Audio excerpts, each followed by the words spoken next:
Bom, comecei aqui.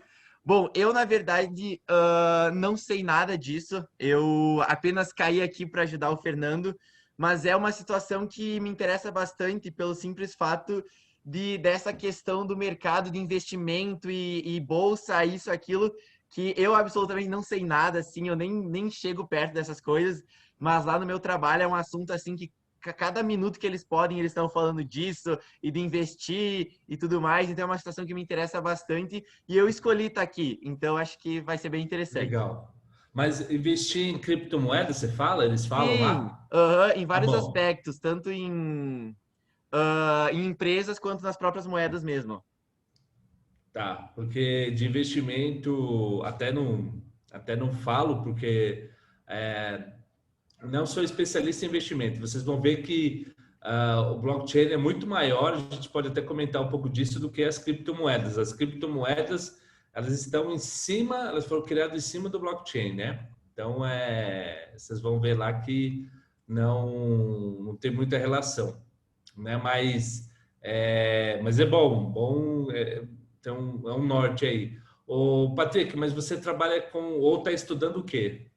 Eu faço ciência da computação na IMED e moro aqui em Erechim, não sou de Passo Fundo. Eu trabalho como programador aqui na empresa System, aqui de Erechim. Ah, que legal. Eu tenho uma tia que é aí de Erechim, porque a família da minha mãe é de a grande metrópole de Nonoai. Então, aí vocês já devem ter ouvido falar, né? Porque não é muito longe. Sim. Então, por isso que aí conheço a região, né? Então, bacana. Então, bom saber que então legal. Então, você é programador, é técnico, então já isso vai ser bacana para a nossa conversa aqui. Vamos lá, então. É Fahad, como é que eu pronuncio corretamente seu nome, meu amigo? É Farhad, Fahad. isso, Ah, então é como Mohammed. Então o H tem um som, não é um R, de mas tem um R, som, né? Fahad. é, Ah, isso. legal. Então, meu amigo, o Fahad, e você, trabalha com o quê ou está estudando o quê? Então então eu vou colaborar aqui com o pessoal. Então eu sou colega, né, do Fernando da IMED, nós somos professores, e eu estou colaborando com essa trilha porque, na verdade, minha área de atuação, enfim, dentro do curso é a parte de dados, então cai dentro dessa trilha, e também porque, na verdade, o lance de blockchain, como você falou, ele vai muito além daquele estigma só das criptomoedas. Então, por esse motivo, né, eu acho importante sempre escutar, né, outras pessoas no Brasil, né, que estão falando sobre blockchain, ainda mais nesse cenário aí de infinidades de dados e segurança e compliance e tudo mais. Então, acho bacana ouvir a tua fala e também é um prazer, enfim, conhecê-lo. E estamos aí na live também para auxiliar o Patrick, né? Mas também eu estou aí como para Legal. colaborar, perguntar, enfim. Ah, então, pô, bacana, bom saber que estou falando então com um colega professor, então um prazer, Farhad, né? E vai legal, vamos explorar então vamos explorar juntos aí possíveis casos Isso e aí. tudo, então vai ser bem legal. E você, Douglas, o que você faz ou o que você estuda? Oi, tudo bom? Eu sou o Douglas, sou dev também, JavaScript. Trabalho na Compasso UOL, aqui em Passo Fundo. E estou aqui para aprender também, não sei nada assim sobre o assunto, sobre blockchain. Quero aprender contigo aí. Tá ótimo. Então, mas é dev. Sim, dev web. Legal. É bom, então é bom saber, porque a gente está então só entre desenvolvedores aqui, então dá para a gente, então é importante saber para a gente poder, né, para onde vamos levar o papo, a conversa. Então até também eu posso puxar um pouquinho alguns temas com vocês, afinal vocês são técnicos, então vai dar para a gente se aprofundar mais em alguns temas. Então eu vou começar compartilhando aqui a minha tela, desktop 2, muito bem. Deixa eu só tirar de fundo aqui, né? O WhatsApp aqui no fundo. Deixa eu fechar o WhatsApp, porque sempre é perigoso, né? Então, vou fechar também o Telegram. A gente nunca sabe o que algum amigo pode mandar para a gente, né? Como ser surpreendido aqui. Bom, estou aqui numa tela, então, estou numa outra tela. Então, não estranhe se a gente estiver um pouquinho, se eu falar um pouquinho de lado aqui, tá, pessoal? Mas, enfim, então vamos começar. Acho que eu estava conversando ali um pouco sobre, no começo, quando falando com o Patrick, que muita gente confunde blockchain com criptomoeda. E por que tem essa confusão? Por quê? Porque o nosso glorioso, vamos colocar aqui, Satoshi Nakamoto, quando essa pessoa aqui, na verdade ninguém sabe quem é, né? É um pseudônimo para uma ou um grupo de pessoas. Quando eles pensaram na crise de 2008, quando teve aquela crise financeira muito forte nos Estados Unidos, né, por conta da crise do subprime, né, que começou pessoas viveram situações terríveis nos Estados Unidos devido à crise econômica. Esse pessoal falou, poxa, os bancos bancos, mas acho que não só o banco de varejo, tá? Aquele que você deposita para os pagamentos, mas os bancos de investimento, o pessoal finge que tem um controle estatal, né? O pessoal tem dinheiro, faz o que quer e o povo, no final, sempre sofre, né? Quando tem uma crise. Então, eles resolveram, já existia um movimento chamado de cypherpunks, tá? Desde a década de 70, que utilizava criptografia para se proteger direitos individuais, tá? Por exemplo, como o direito à privacidade, que é um direito constitucional na maioria dos países, né, livres. Você tem direito à privacidade, você tem direito à propriedade privada, você tem direito, né, a ter controle das coisas. E não e daí esse pessoal com esse ideal falou, poxa, por que nós não temos a nossa própria moeda?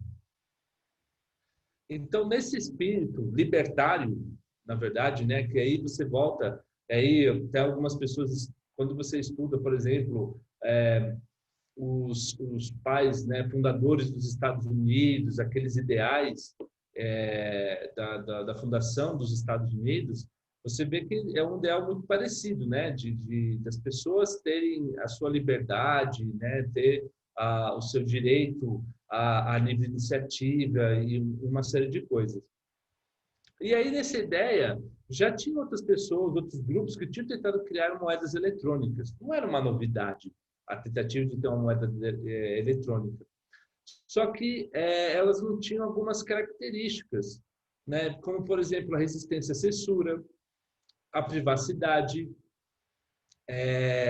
a prova de fraude, né? Você não poder, por exemplo, o famoso que a gente chama de double spend, né?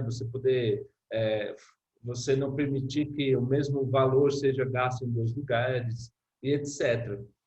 Então, o que foi o brilhante do Satoshi, a gente vai começar a ver, vai ser uma jornada, né? Que vai começar pelas coisas do Bitcoin, e depois a gente vai para o que hoje eu acredito que é realmente a nova, que é o que é o mais moderno que a gente tem em relação ao blockchain, que é falar de smart contracts e falar de Ethereum em finanças descentralizadas, né? Que é hoje digamos assim, a parte mais moderna que já acontece, já tem um mercado bilionário no mundo, né? E tudo isso é relacionado à blockchain. Só que a gente puxando na história, tudo isso começou com a iniciativa do Satoshi de criar o Bitcoin, né? E só que o Bitcoin, ele precisava do quê? ele precisava de um sistema, de algo, onde você pudesse justamente escriturar as transações, onde você pudesse registrar que, por exemplo, eu passei meio Bitcoin para o Patrick. O Patrick mandou 0,1 Bitcoin para o Farhad. E daí o Farhad, por exemplo, mandou 0,3 Bitcoins para o Douglas. Você tem que registrar isso, você tem que ficar armazenado. Foi daí que, por conta disso, eles tiveram que criar o blockchain, ou pelo menos implementar, porque até a ideia do blockchain não era uma coisa também totalmente nova. Já existiam papers, e até mesmo existia uma patente da IBM de um pesquisador lá dos anos 70 que patenteou um sistema que é muito parecido com o que existe de blockchain. Em resumo, para você, né, vocês três que estão assistindo e você também que está assistindo essa gravação. Daí que foi criado o blockchain, esse blockchain que a gente usa hoje. Para ser o quê? O sistema de escrituração de transações financeiras do Bitcoin. Tudo surgiu daí. Tudo bem? E vocês vão ver que o Satoshi foi um gênio. Muita gente, eu também considero essa entidade aí um gênio. Por quê? Ele não criou algo novo em termos de tecnologia. Se você pensa, a gente vai ver aqui. Na verdade, eu comparo com o blockchain como um motor. É o conjunto de várias tecnologias trabalhando juntas é o que faz o blockchain. E aí que eu acredito que está a genialidade do Satoshi. Foi orquestrar todas as tecnologias em separado para funcionar de uma maneira, num protocolo único. E vocês vão ver, talvez, espero que eu consiga passar bem para vocês, para que vocês também percebam a genialidade, né, por trás disso.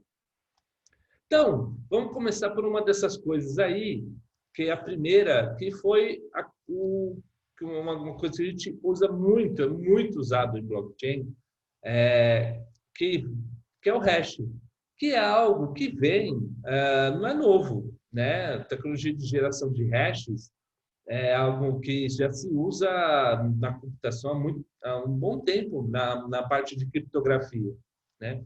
E, para quem não conhece, digamos assim, que o hash ele gera uma identidade única para qualquer informação digital, tá? Então, você passa uma informação digital, é feito o cálculo matemático em cima disso, e aí é gerado um hash, tá? Existem vários algoritmos de hash, tá? Por exemplo, no Bitcoin, eles usaram o SHA-256, mas já tem o SHA-512, tem, por exemplo, a gente pode ver aqui, a gente abre na internet, né? Quer ver aqui, ó, Hash Generator. Então, tem vários programas. Aqui, ó, vamos ver se isso aqui... Olha só que interessante. Esse site aqui, por exemplo, oferece, ó, eu posso usar a mesma palavra, então eu vou colocar aqui, ó, passo fundo. Olha só, vocês veem que dando essa entrada, e aí usando algoritmos diferentes, eu tenho diferentes saídas, né? Eu tenho diferentes códigos aqui. O que em geral eles têm em comum é que eles são o quê? Em hexadecimal. Aí eu acredito que, eu não sei se talvez o Douglas já fez ciência da computação, talvez, não sei a formação, mas com certeza o Patrick já deve ter passado por aulas de cálculo, então já viu números hexadecimais, né, Patrick? Aí, olha lá, Patrick está ali, deve ter aprendido a ter que fazer conta em hexadecimal, essas coisas. Não aprendeu, Patrick? Olha lá, o Patrick está confirmando ali. Então, não é uma novidade, tá? Então, porque são números, né, que tem uma base, nós usamos a base decimal, Muita gente diz porque é o mais óbvio para o humano, porque nós temos 10 dedos, né? Agora, já a base hexadecimal são 16 números. Então, aí você tem, além do 0 ao 9, você tem o A, B, C, D, E e F, tá? Então, essa e aí é muito utilizado porque na computação começa com o número binário, depois vai o octa, né? E depois você tem um hexadecimal. Muito bem. Então, pessoal, o Satoshi, sabendo disso, ele falou, bom, na época de 2008, um hash seguro. O que é um hash seguro? É um hash que, se você passar duas informações diferentes, eles não vão gerar o mesmo hash, esse mesmo código, tá? Então, naquele momento, o SHA-256 é bem seguro, então vamos utilizá-lo. E vocês vão ver que ele é extensivamente utilizado em blockchain para justamente sempre gerar, é como se eu gerasse um ID único. Então, eu preciso gerar um ID único para uma transação. Pega a informação, gera um hash dela. Poxa, eu preciso gerar um identificador único para um bloco. Pega essa informação, todos os dados ali de um bloco, gera um hash, né? Então, e dessa forma, fica fácil para você localizar, né, as informações pelo blockchain. E garante também uma coisa, garante que aquela informação que foi registrada de uma forma, ela não pode ser alterada. Por quê? Olha só, vocês viram ali que eu escrevi passo fundo, né? Então, vou colocar aqui, passo fundo. Olha só, ele gerou um hash aqui embaixo, 131F, e aí por aí vai. Se eu colocar aqui, vamos lá, em homenagem à grande metrópole de Nonoai, olha só, ele gerou um hash 6122F. Se eu colocar aqui Bento Gonçalves, olha lá, é um outro hash. Vocês estão reparando que para cada informação que eu coloco, ele gera um código totalmente diferente. Notaram? Né? Então, eu não tenho... olha só que interessante. Se eu tirar uma letra, vou tirar o S. Vejam que um hash ele mudou. Aí você pode perguntar, Jeff, isso vale só para texto? Não, qualquer informação digital. Você pode pegar uma imagem, você calcula, um arquivo lá de imagem, você calcula o hash dela. Um arquivo Word, você vai lá e consegue calcular aquele arquivo, o hash daquele arquivo Word. Era muito comum, e aí o pessoal que pode assistir e que trabalha, por exemplo, com Linux há mais tempo, era muito comum você geralmente fazer o download de uma imagem de uma distribuição Linux, e aí você rodava um algoritmo, né? Rodava tinha algum software que gerava, que aí, por exemplo, na época ainda tinha conectiva ou distribuições, ainda tem até hoje, né? Você vai, vamos supor, no Ubuntu, baixa a distribuição, né? E aí você tem lá do lado um hash, né? Para quê? Para que quando você baixe depois de terminar o download da tua distribuição, você pega esse software, gera e calcula o hash. Se bater, é porque você tem o arquivo, não está corrompido, né? Então, só para vocês verem os diversos usos para o hash. Mas, o que o Satoshi quis no blockchain, o uso, né?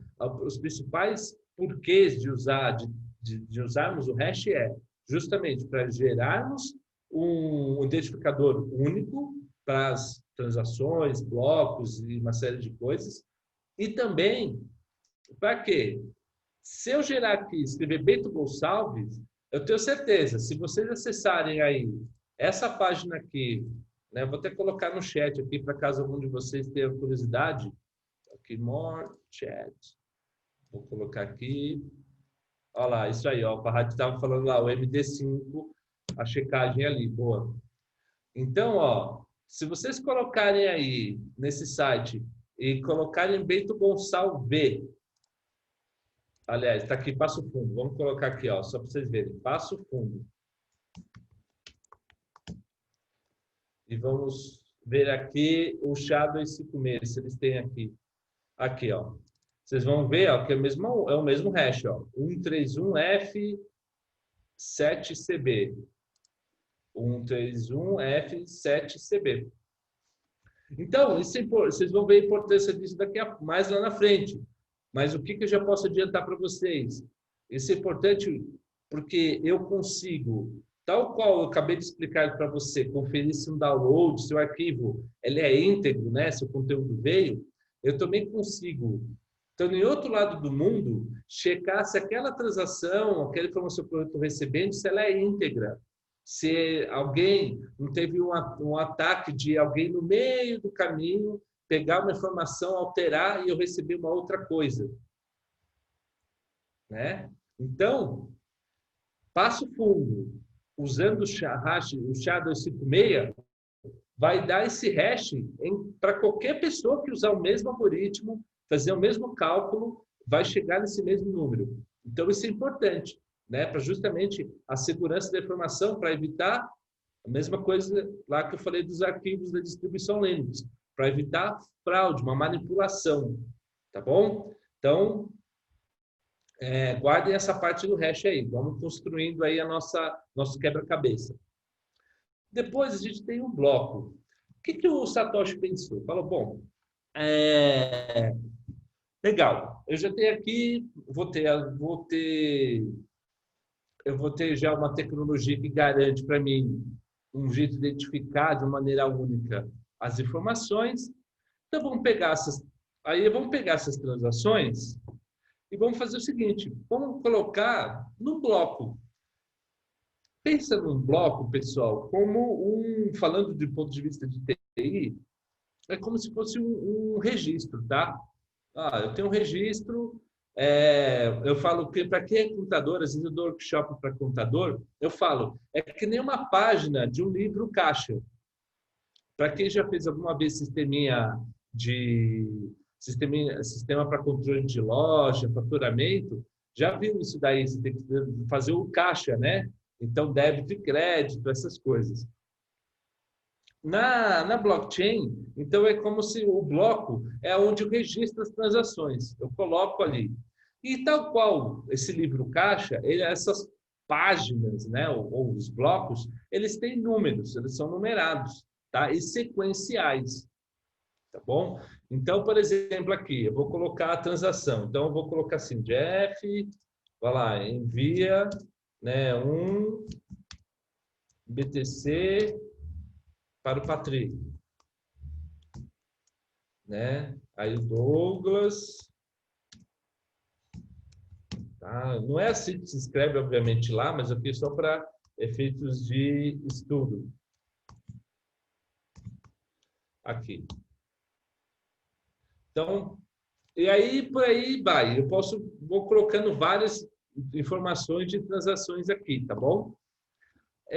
Vejam, tem um bloco, o Nelson eu vou explicar um pouco depois, e aqui tem um campo data, né? Um campo de dados. Vou colocando aí, transação, vou fechando. Geralmente, um bloco, cada blockchain tem, às vezes, um limite, tá? De informações que ele pode armazenar para o bloco. O Bitcoin é 1 mega, fechou 1 mega, fechou o bloco, né? Cada bloco tem no máximo 1 mega. No Ethereum, se não me falha a memória, são 5 megas, tá? Por bloco. Então, aqui eu coloco as informações e olha aqui embaixo que interessante. Ele gera um hash. Tá certo? Muito bem. E aí você pode perguntar, eu cliquei aqui no botão minerar e vocês podem perguntar, tá bom, Jeff, eu tenho o número do bloco, faz sentido. Você falou que tem os dados aqui das transações, faz sentido. E a gente tem um hash aqui embaixo, legal. Mas por que eu tenho esse nonce? Nesse exemplo aqui, tá, pessoal? Aqui é só para um efeito didático, assim. Então, a gente está simplificando muito, muito, muito algumas coisas, tá? Mas é para explicar os conceitos só. Então, para que serve esse nonce? Serve para o seguinte. Lembra que eu falei que o blockchain, as informações estão distribuídas em vários servidores, né, pelo mundo e tal. Então, então, por exemplo, aqui a gente criou o seguinte, a gente criou um consenso de que um bloco, quando receber informação de um novo bloco, para que eu possa considerá-lo válido, o hash tem que começar com 4 zeros. Então, a gente combinou isso, é um consenso. Legal, legal, tudo bem, tudo bem? Beleza, é um protocolo entre nós que, para a gente aceitar para aceitar um bloco novo, a gente tem que começar com 4 zeros. Então, aí tem esse dispositivo aqui que a gente criou que foi criado só para fins educacionais, que como é que você faz? Você pega o número do bloco, mais esse número do nonce, mais os dados que estão aqui, ele vai gerar esse hash, né? Então, porque se eu vier aqui e colocar 1, ele gerou outro hash, 2, 3, e assim por diante. Então, aqui, esse é um processo, digamos assim, de mineração, ou seja, a gente combinou que tem que gerar, quem achar esse nonce primeiro, tem o direito de escrever o bloco. Então, peguei, tem aqui várias transações, peguei essa transação, e aí vou procurar qual que é o nonce para gerar um hash com 4 zeros. Tá? Então, vamos chamar assim que esse é o nosso processo de mineração. Tá bom? Então, aí nós temos o quê? O nosso bloco. Tá bom? Tudo bem até aí? Posso seguir, Patrick? Beleza. Então, agora que nós sabemos que um bloco armazena dados, armazena transações. Esse bloco, ele tem um número que é sequencial e cada bloco, depois eu pego os dados desse bloco e gero um hash, ou seja, para gerar um identificador único, né? E também garantir que a consistência do que tem escrito ali, ou seja, quem receber na outra parte do mundo aquele mesmo número de bloco, nonce e os dados, vai poder calcular e vai gerar o mesmo hash, né? Ele vai ter a segurança que aquela informação está íntegra. O que foi a outra grande sacada do Satoshi? Foi encadear esses blocos. E como o Satoshi encadeou os blocos? De um jeito muito simples. Deixa eu ver se eu tenho aqui. Tem ainda. Beleza, vou copiar aqui. Eu tenho esse aqui. Eu vou minerar. Daqui a pouquinho eu vou explicar para vocês por que tem aquele lance daqueles computadores gigantes que vocês devem ter visto já em matérias pela internet, tudo aí, que minerador, né? Faz até no Paraguai, o pessoal tinha lá umas fazendas de mineração aqui na América Latina, mas tinha muito na China. Vou explicar daqui a pouco o porquê. Mas só para voltar aqui, então eu tenho o bloco 1. Vou criar aqui o bloco 2. Vou colocar outra informação qualquer aqui. Vou colocar nosso glorioso Passo Fundo aqui.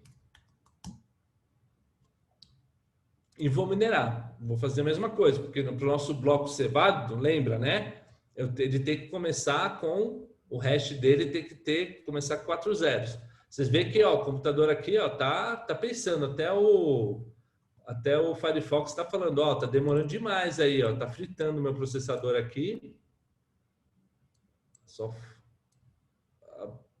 Não, wait. Vai, meu filho. Olha só. Primeira vez que demorou bastante, assim. Também, olha só, rodou 375.964 vezes ciclos de teste para chegar nesse 4 zeros aqui. Então, está explicado porque demorou bastante. Nesse aqui, olha, só teve que testar 24.045 vezes. Mas interessante. Então, pessoal, olha só. Então, eu tenho o bloco 1, eu tenho o bloco 2, eu tenho aqui, o que eu tenho de diferente agora aqui? Eu tenho a inclusão do bloco, do hash do bloco anterior. Presta atenção nesse detalhe aí. Eu vou colocar aqui, por exemplo, ele Erechim. Aí. Erechim. Vamos lá, vamos minerar. Vamos gerar. Vamos ver se vai... Olha, hoje tá... Atualizei a versão do Mac e já ficou mais lento as coisas aqui. Muito bem. Vejam agora que eu tenho o quê? Eu tenho 3 blocos. Todos eles, repararam uma coisa? Repararam que todos os hashes desse bloco começam com 4 zeros. Perfeito? A única exceção... desculpa, entre 4 zeros. Só que, olha, eu tenho agora, como eu falei há pouco, a inclusão do hash do bloco anterior. E por que que o Satoshi fez isso? Lembra que eu falei que o hash ele gera um número, um identificador único para aquela informação? Você junta uma informação digital, ele vai gerar um identificador único para aquilo. Se eu altero, lembra que a gente alterou de Bento Gonçalves, eu tirei o S, mudou totalmente o hash?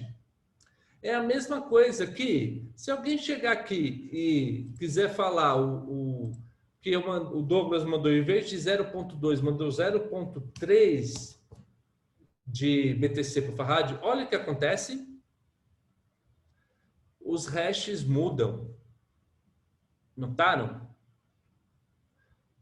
No bloco inicial, tudo bem, porque o bloco Gênesis, que a gente chama, o bloco inicial, o hash do bloco anterior, né, o previous block, é 0. Mas lembra que nosso algoritmo de consenso não é começar com 4 zeros? Então tá perfeito, tá dentro do nosso protocolo, né? Mas, se por um acaso... Mas aí, olha, o hash do bloco posterior, né, do bloco, mudou, ó, D41E. E aí, pessoal, começa a ter um efeito em cascata. Por quê? Eu coloco no o próximo bloco, se eu for checar, o bloco anterior não começa com 4 zeros, mas tudo bem, você podia até falar, tudo bem não começar com 4 zeros. Só que o hash desse próprio bloco 2 também não começa com 4 zeros. Ele mudou. E daí, para o bloco 3, a mesma coisa. Olha só, pegou o hash do bloco 2, colocou aqui, juntou com o Elixir, e opa, não começa com 4 zeros. O que acontece? O que aconteceu? Quebrou a cadeia. Entenderam? Essa foi a ideia que o Satoshi fez. Para quê? Para evitar fraude. Então, eu não posso mudar nenhuma informação num bloco anterior, porque se eu mudar os hashes do próprio bloco e dos blocos subsequentes, vão mudar. Ficou claro isso? Né? Aí, vocês viram que a ideia não... Poxa, aí eu acho que é a genialidade, né? É quando você faz uma coisa robusta e, ao mesmo tempo, ela é simples, né? Então, isso que é uma genialidade ali do Satoshi, porque ele fez uma coisa simples para garantir que não haja o quê? Fraude. Então, agora, quer ver? Ó, se eu volto aqui para 0.2, como é o bloco real, o que a gente havia... Olha lá, tudo volta. Repararam? Olha lá, os hashes voltam. Veja, é só um número, você viu? Eu só troquei um número num bloco lá atrás. É por isso, pessoal, que muita gente, né? Até o Farhad estava comentando da questão de usar em governança, né? O blockchain, um dos usos que tem sido muito discutido e utilizado. A gente vai falar até um pouquinho disso depois. Até mesmo o Tribunal de Contas da União fez um trabalho excelente, tem um paper muito bom sobre smart contracts e blockchain, né, onde eles explicam tudo isso e eles tem um acórdão do TCU sugerindo, recomendando para que as autarquias federais usem blockchain para justamente combater fraudes, combater corrupção. Por quê? Como eu acabei de demonstrar com vocês, se uma informação ficou registrada em blockchain, naquele bloco, e aquele bloco, né, fechou aquele bloco, foi registrado, eu não tenho como, se eu alterar alguma coisa, eu tenho que combinar com todo mundo para fazer isso aqui, ó. Vamos imaginar que é 0,3 mesmo, teve um erro. Eu tenho que combinar com todos os nós para minerar de novo. Olha só, eu tenho que minerar um bloco aqui, tá trabalhando, o próximo e o outro. Eu tento, vocês repararam? Eu tenho que fazer isso todo o processo de mineração, gerar os blocos, tudo de novo. Só que, por que aí você pode falar, mas Jeff, então desse jeito aí eu consigo fraudar. Se os mineradores fizerem um conluio ou tiverem acordo, vamos supor, sei lá, é um blockchain privada, são 10 entes, 10 mineradores ali, né? 10 participantes. E o pessoal topa, realmente teve um erro aí, tudo bem, a gente concorda, vamos regerar os blocos e aí a gente aceita, tudo bem, eu posso alterar. Mas numa blockchain pública, olha só que sacada que o Satoshi teve. Ele teve a sacada para prevenir isso, o que ele falou? Bom, ele utilizou não de tecnologia, mas ele utilizou de teoria econômica. A ganância mesmo, vamos dizer, vamos entre a gente aqui, sendo popular. Falou, poxa, vivemos num sistema capitalista. Entendeu? Então, blockchain, essa parte de Bitcoin, gente, é capitalismo puro. Assim, é o capitalismo na sua coisa mais interessante, né? Democrática por um lado, liberdade e tal, mas ao mesmo tempo liberdade também econômica, tá? Porque muita gente gosta de liberdade, não sei o quê, mas aí quando você vai falar de economia, não, tem que, né, protecionismo, etc. Não, no Bitcoin é a liberdade de direitos e a liberdade econômica.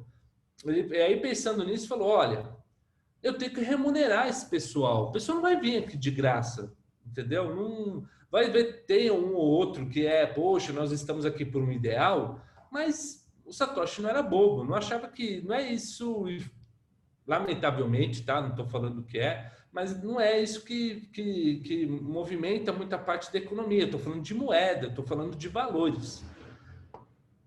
Aí o Satoshi pensou o seguinte, fala, olha,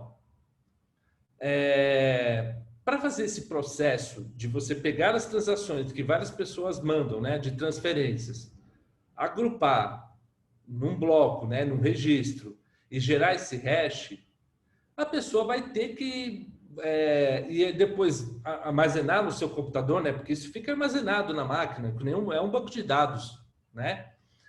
Ele falou, pô, vamos premiar esse pessoal, né? Vamos dar um prêmio para essa turma.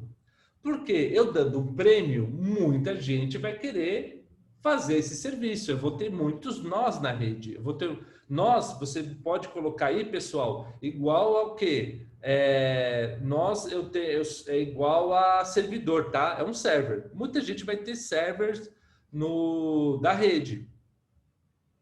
Aí ele falou, então, beleza. E o que ele pensou? Eu vou fazer o seguinte.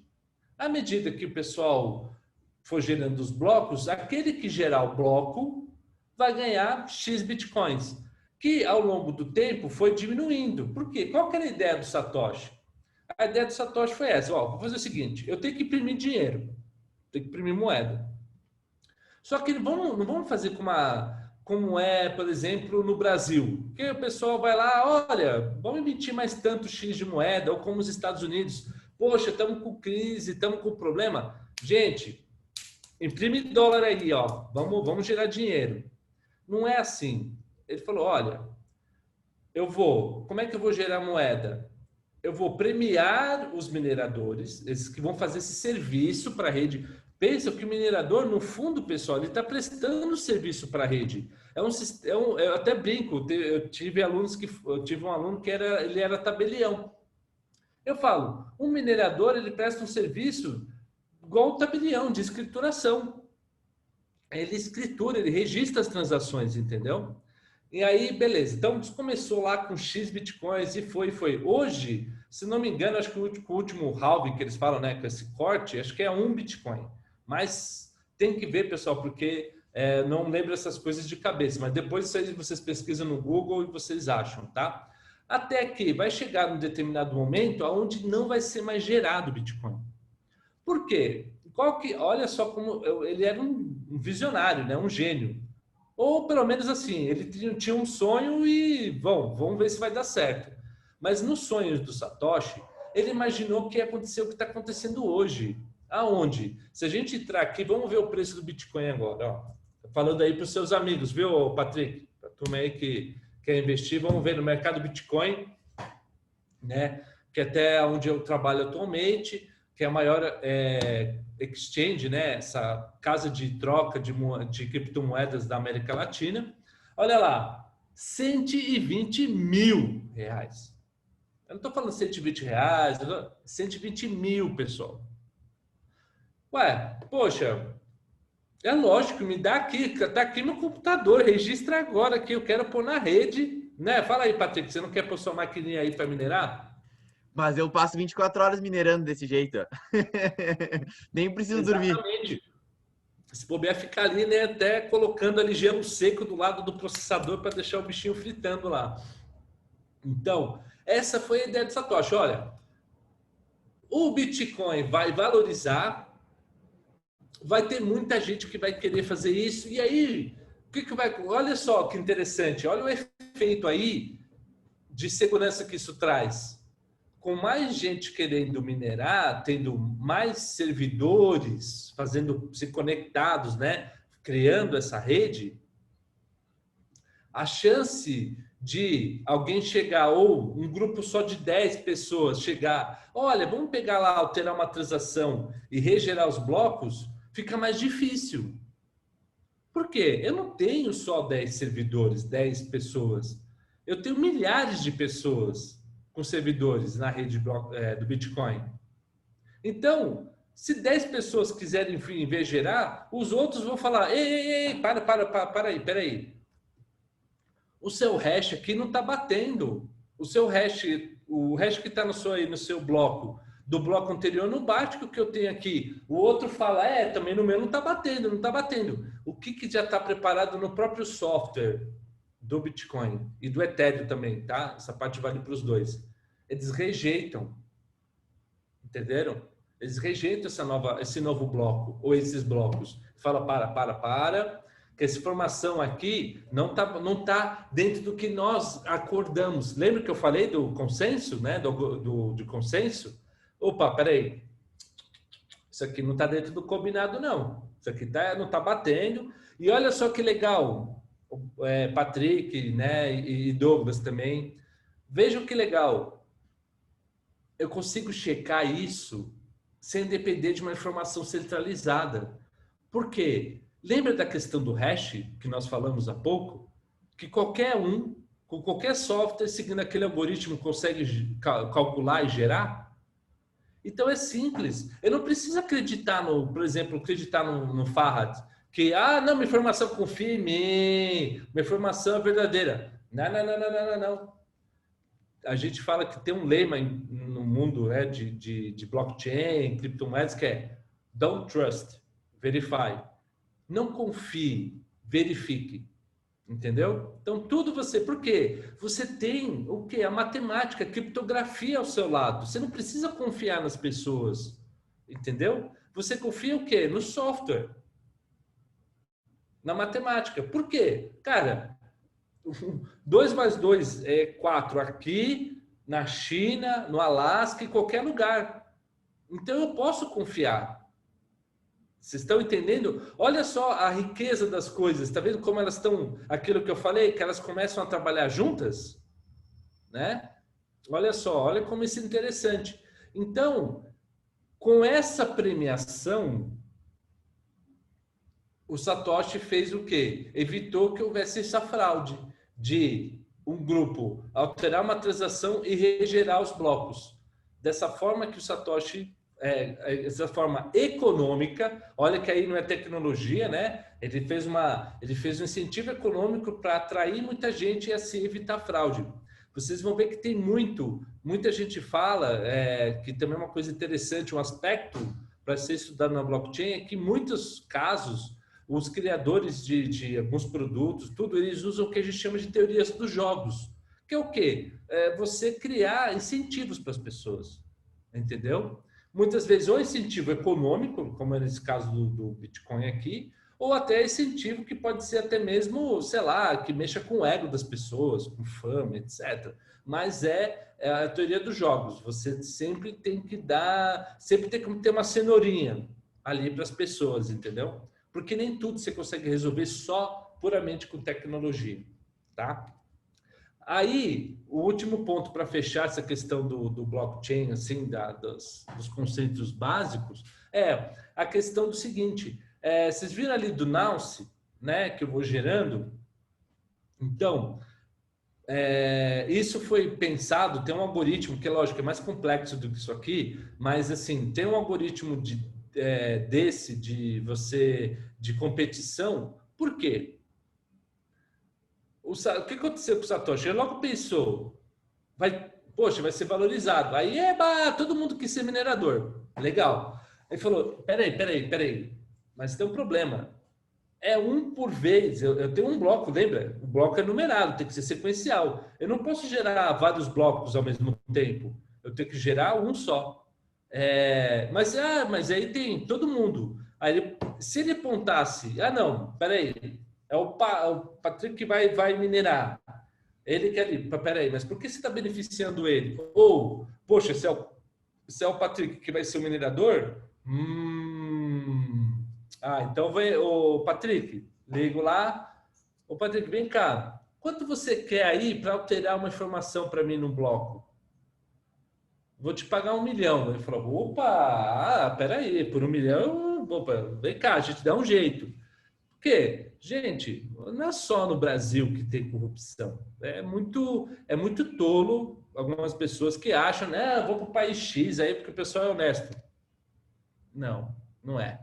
O pessoal tem medo ou tem vergonha se é pego, entendeu? E aí, se é pego, as consequências são pesadas. Então, por isso que eles são honestos, entendeu?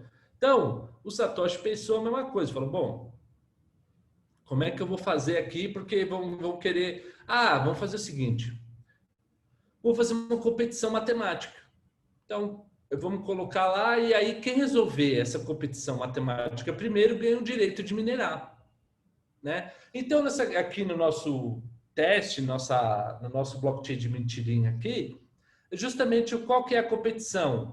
Eu sabendo os dados, o número do bloco, o hash do bloco anterior e os dados, eu vou procurar um Nance que gere um hash que comece com 4 zeros. Lembra que até parte do nosso algoritmo de consenso? Então, quem chegar no Nance correto, que gera isso aqui, registra a informação. E aí ganha o quê? Ganha aqueles X bitcoins. E aí depois faz o quê? Aí essa pessoa começa a propagar os dados pela rede.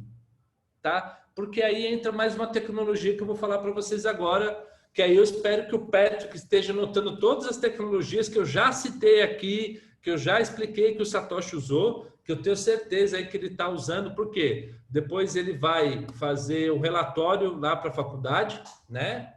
Para ganhar um pronto, vai virar o TCC dele, ele já está anotando aqui já para o TCC dele, que é o seguinte...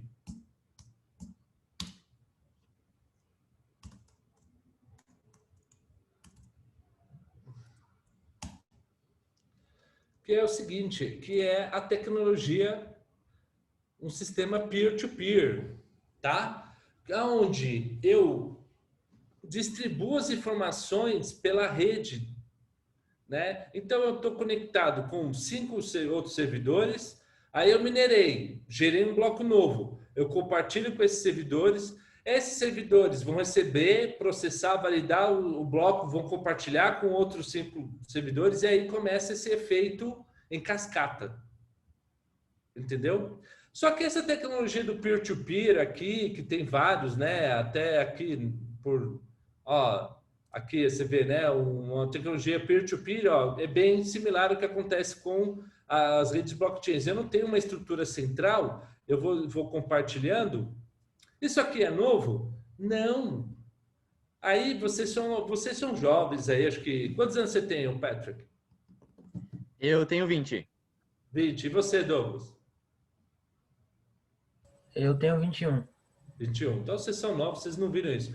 O Farhad também tá com uma cara aí, ele não tem ainda nada, não tem barba branca, não vi cabelo branco ali ainda, então eu acho que ele é jovenzinho ainda também, então ele não tem muito. Mas eu que sou mais velho, eu vivi numa época onde, nossa, surgiu uma MP3, meu Deus, poxa, vou poder ouvir, né? Depois veio o iPod, aqueles negócios legal. E aí como é que você fazia para ter uma música? Existia pessoal que gerava os MP3 e aí você baixava em softwares o quê? Peer-to-peer, como Kazaa, Emule, esses caras. Porque eu tinha uma parte, todo mundo tinha uma cópia, olha só, hein? Todo mundo tinha uma cópia das músicas, aí eu pegava um pedacinho da música com o Patrick, outro pedacinho da música com o Douglas, tal. Eu ia, por quê? O pessoal ia ficar trocando uma rede, o quê? Ponto a ponto, peer-to-peer, e ficava trocando informação. Não sei se ainda alguém faz isso hoje, né? Porque com Netflix e outros streamings você não precisa fazer mais, mas você ainda tem aquelas pessoas que usam lá o Pirate Bay. É a mesma lógica. Ah, eu vou ver lá, eu vou baixar aqui os episódios da série X. Aí o cara vai lá, tá espalhado por servidores, etc. Satoshi pensou a mesma coisa. A partir do momento que eu gerei um bloco aqui, esse bloco ele é compartilhado. E aí cada servidor que faz parte da rede, né, do blockchain do Bitcoin, ou cada servidor que faz parte do blockchain do Ethereum, ele tem uma cópia de todos os blocos. Tal qual quando o cara tinha lá no Emule o MP3 da música, sei lá, Billie Jean do Michael Jackson, todo mundo tinha uma cópia igual do mesmo arquivo, do mesmo MP3, é a mesma coisa que acontece nos blockchains. Todos os servidores, todos os nós, têm uma cópia igual. É por isso que eles conseguem compartilhar as informações, entendeu? Isso foi outra coisa genial que o Satoshi, o quê? Ele inventou peer-to-peer? Não. Mas ele, opa, essa tecnologia aqui vai ser útil, vamos trazer para cá? Trouxe. E o que isso é legal? Lembra que eu falei das características? Anotou, né, Patrick? Eu tenho certeza que lá no começo você notou as características que eu falei que tem um Bitcoin, né? O blockchain, né? Não só o Bitcoin. Que uma delas é resistência à censura. Por quê? A questão dos hashes me garante que ele vai ser a prova de fraude. Mas a resistência à censura se dá com isso daqui. Com o banco de dados, né, os dados dos blocos serem compartilhados nessa rede peer-to-peer. Por quê? Poxa, eu tenho milhares de servidores, porque todo mundo quer minerar, todo mundo quer fazer parte da rede. Então, legal, eu tenho milhares de servidores espalhados pelo mundo. Se, por exemplo, chega agora no final, o governo Trump fala: Bitcoin é coisa de desordeiro, sei lá, ele viaja na maionese lá e fala, não vai ter mais Bitcoin, vamos proibir caçar nos Estados Unidos. Né? Algo que foi criado por americanos, né? Mas ele resolve, não, tá fora isso aí, não sei o quê. Beleza. Vai acabar o blockchain do Bitcoin? Não. Por quê? Eu tenho servidor de Bitcoin no Paraguai, eu tenho na China, eu tenho na Alemanha, eu tenho até na Islândia, já ouvi falar, tem tudo que é lugar do mundo. Tá bom. Tchau. Aí os americanos têm que fazer VPN, aquelas pataquadas todas, mas vão acessar. Por quê? Qualquer servidor, se basta um servidor estar online e ter a cópia, que depois eu consigo ir nesse mesmo servidor e começar a replicar de novo, restaurar a rede. Perceberam o poder disso? Porque se um governo quiser, tudo bem, na jurisdição dele, sei lá, ele vai conseguir fazer um jeito de não ter mas o blockchain acaba? Não. Entenderam? Por quê? Vai ter servidores em outros lugares do mundo funcionando. Aí, uma empresa, a Amazon fala, olha, a gente vai fazer o seguinte, não vamos deixar ter servidores conectados à rede do Bitcoin em nossos data centers. Tá bom. Tem o sujeito que tem lá ligado na internet, na casa dele, tem uma outra empresa que tem um data center exclusivo para minerar ali numa outra cidade, com outro player. Não vai acabar. Entendem? Então, por isso que a gente fala que ele é a prova de censura. Censura de empresas, censuras governamentais. Não adianta nenhum juiz do mundo falar, olha, desfaz aquela transação de blockchain lá porque aquilo é ilegal. Não adianta. Não vai. Entendeu? Ninguém censura a rede. Não tem como censurar a rede. Graças ao quê? A tecnologia peer-to-peer. Que é garantida contra fraude, porque alguém, se está tudo distribuído, eu posso fraudar. Não. Garantido com o quê? Com os hashes. Com a criptografia. Vocês viram, então, agora o poder? Por que tanta gente acha, caramba, quando a pessoa começa a entender de blockchain e falar, cara, esse negócio é sensacional, é fantástico. Um exemplo prático, falando de Brasil. Se as redes dos tribunais estivessem em blockchain, então os processos são públicos, né? E se os processos, se os bancos de dados das redes dos, sei lá, tribunais, né, o Superior Tribunal de Justiça, etc., tivesse em blockchain, ia chegar aquele hacker, ia invadir lá o servidor do STJ e ia criptografar tudo. Ia falar, ei, invadi o servidor do STJ, ei, seguinte, manda para mim aqui tanto X aí de resgate. O responsável por tecnologia ia olhar, ia baixar a cabeça, falar, bom, falhamos, né? Porque se o cara invadiu, teve uma falha, mas ia chegar para o presidente do tribunal e falar, olha, peço desculpas, mas não tem problema, em algumas horas o sistema já está de volta. Mas como assim? O sujeito não invadiu, não sei o quê? Não, por quê?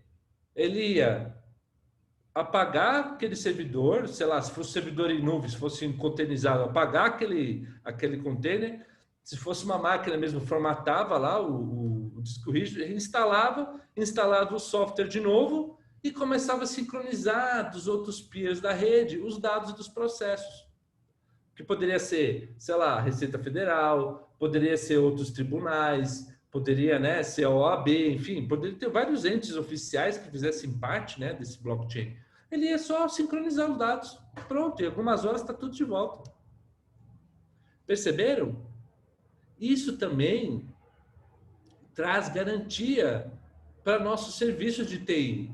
Porque se eu tenho com meus parceiros, meu sistema está, né, em cima de um blockchain, meu amigo, tudo bem, seu servidor pode ter explodido, pegou fogo, sei lá, caiu uma bomba aí em Passo Fundo, explodiu seu data center. Tá bom. Beleza, vamos lá, sincroniza de novo, sem estresse e tal, vamos lá, vida que segue. Vocês viram? Então, isso, olha o poder disso, olha a segurança disso. Conseguem perceber? Em termos de sistema de informação? Foi aí, pensando nisso, olha como as coisas, né, vão melhorando, elas vão evoluindo. Foi pensando nisso que teve um sujeito, esse sujeito aqui muito simpático, eu tive a oportunidade de conhecê-lo. Ele é bem... esse sujeito aqui. O Vitalik. Não, esse aqui ele ainda estava mais bonitinho. Esse aqui, deixa eu ver uma que ele é mais o real dele.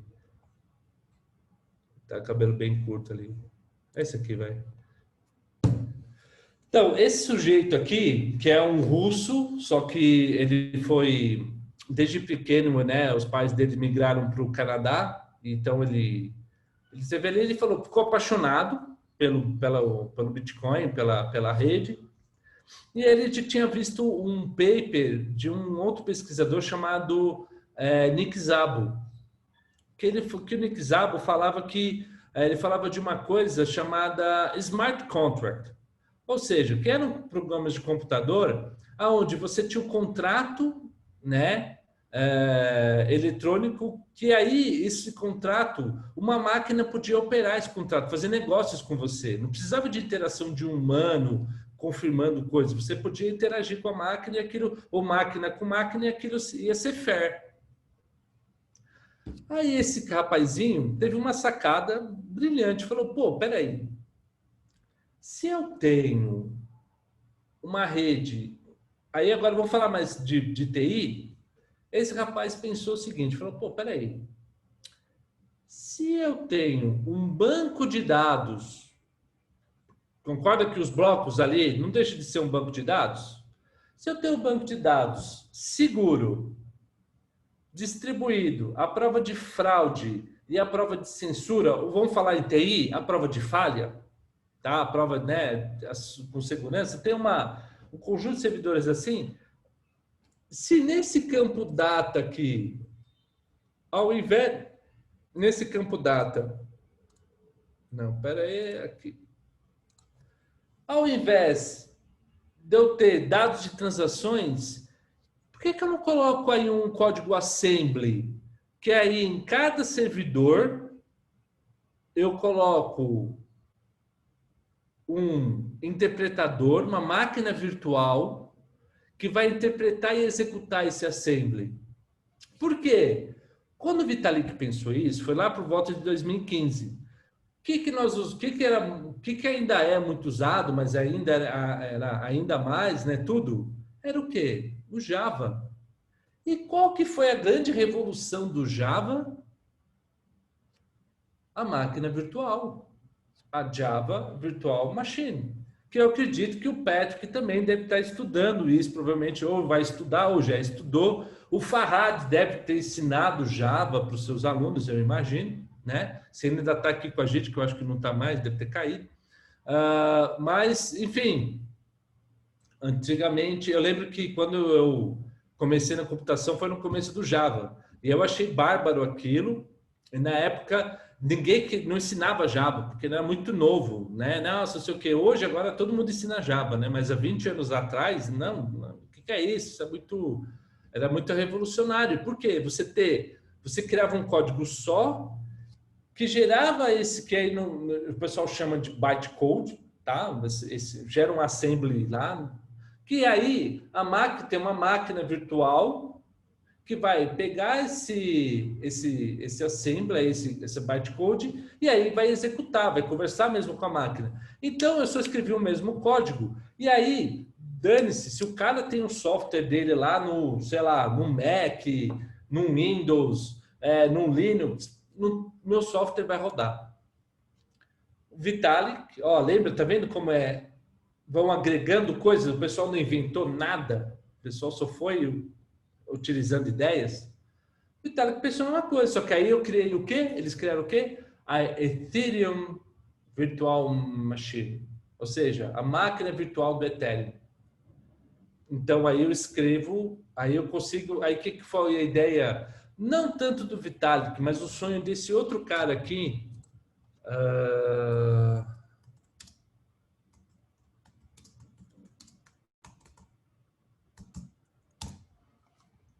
esse cara aqui, esse inglês com cara de maluco, e ele realmente tem uma cara meio freak, como se diz em inglês, né?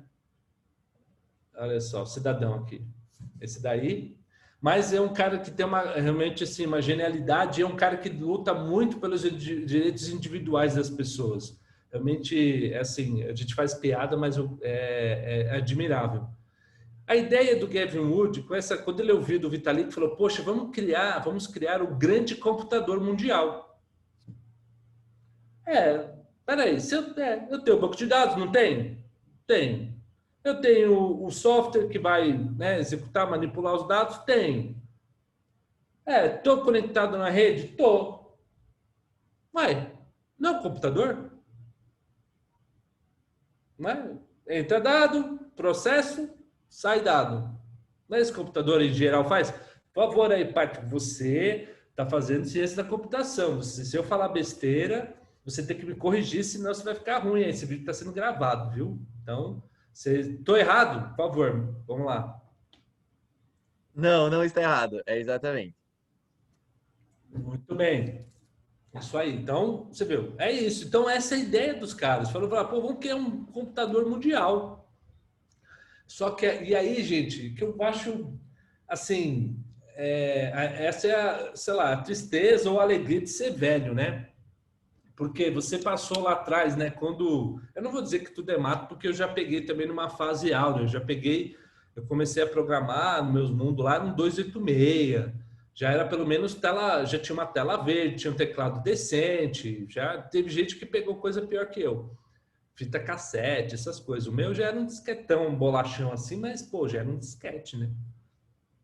Mas você pensar que daquela época que nós vivíamos, como funcionava naquela época, para você pensar que agora eu tenho um software que eu posso garantir para o meu cliente, vai estar 100% online. Como assim, Jeff? Você é maluco? Você pode garantir que o seu software vai estar sempre, não tem downtime. O seu software vai estar sempre online? Sim, eu garanto.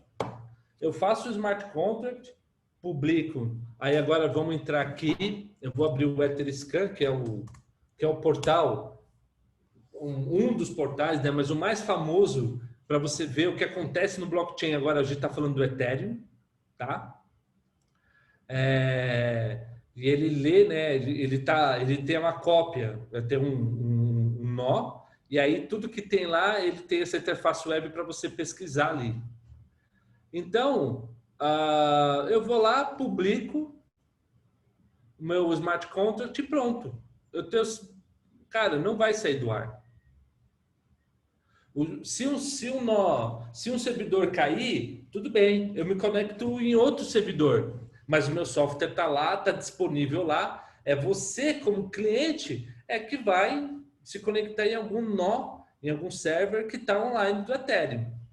Então, aí você, como, né, nós, como bons profissionais de TI, o que você vai fazer? Você vai ter pelo menos umas 2 ou 3 conexões simultâneas com provedores, né? Ou você vai ter o seu, ou você vai ter acessar de outros 2 ou 3, o que é o ideal, e pronto. Se por acaso, um desses provedores cair, você tem outros 2 para você poder conversar. Mas o software, gente, está lá. Os dados estão lá. Perceberam o poder disso? Eu tenho certeza que nenhum professor teu, Patrick, pode falar hoje, lá, se chegar na faculdade, professor, você tem um sistema seu aí que você garante num contrato com uma multa de R$1 milhão que vai estar 100% funcionando? Nenhum deles vai, nem o reitor, nem o dono da faculdade vai assinar um contrato desse. Por quê? Não está aqui. Agora, se chegar um cliente para mim, Jeff, você desenvolve aqui, eu te pago tanto, mas se sair fora do ar, eu vou te multar em R$1 milhão, hein? Porque não posso estar fora do ar. Você assina? Assino, dá aqui. Pode dar. Onde? Tá aqui minha conta, deposita lá, eu faço o software, publico aqui o smart contract e tranquilo. E durmo tranquilaço. Não tenho medo nenhum de que vou pagar essa multa. Então, olha, falando de computação agora, hein, gente? Olha o poder disso. Para você que está assistindo isso, eu tenho certeza, você nunca viu isso. Para alguém para quem é jovem, poxa, é tudo novo, então está aprendendo agora isso aqui. Agora, para quem pode estar assistindo esse vídeo que está sendo gravado, para quem pode assistir isso aqui, já tem pelo menos 10 anos de profissão, né, que já trabalha com desenvolvimento de sistemas, com certeza você nunca viu isso. E tem mais uma coisa. Vamos falar de sistemas distribuídos. A gente está falando lá, o professor Farhad, ele falou que trabalhava com dados, né? A disciplina deles ou coisa assim. Qual que é um dos maiores desafios que nós temos em termos de computação distribuída? A sincronização das informações. Como manter as informações em vários lugares do mesmo jeito, coerentes, né? Que elas não estejam corrompidas ou faltando partes, etc. Aí você, puxa, tem que codar, negócio complexo. Hoje, para de sofrer. Usa blockchain. se você quiser, tal, o blockchain público ou não, olha, poxa, Jeff, eu não tenho por que usar um blockchain público, pagar as taxas, né? Porque quando você manda gravar no blockchain, você paga uma taxa. Por quê? O que foi a ideia do Satoshi? Lembra que eu falei do tabelião, que vai lá, tem que escriturar? É um serviço, concorda comigo? Então, o cara também que pega as transações e gera o bloco e compartilha, é um trabalho. E ele é justo, lembra? É o sistema capitalista aqui. O cara tem que ganhar por isso. Então, o que ele fez? Então, ele se paga uma taxa.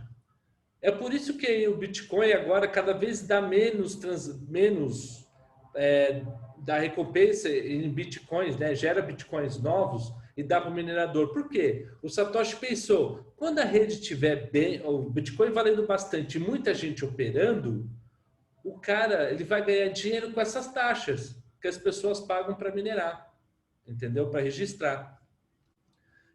O Ethereum é a mesma coisa, você paga, ó, quer ver? Eu vou abrir aqui, ó, o bloco. Olha só para vocês não verem que não é aquilo que eu estava falando para vocês, não era mentira. Olha só. Vamos pegar um bloco aqui do Ethereum, só um parênteses, né, do que eu estava explicando. Olha só aqui, esse bloco, vamos ver se eu não vou falar o número errado, 11.485.690. Tá bom a fonte aí, ô Douglas? Tá bom, né? Beleza. Então, esse bloco aqui, ele tem, olha lá, 172 transações e 41 transações, né, registro de feitos, né, nos smart contracts, né, dados alterados nos smart contracts. Foi minerado pelo fulano digital, que daqui a pouquinho a gente vai falar das contas.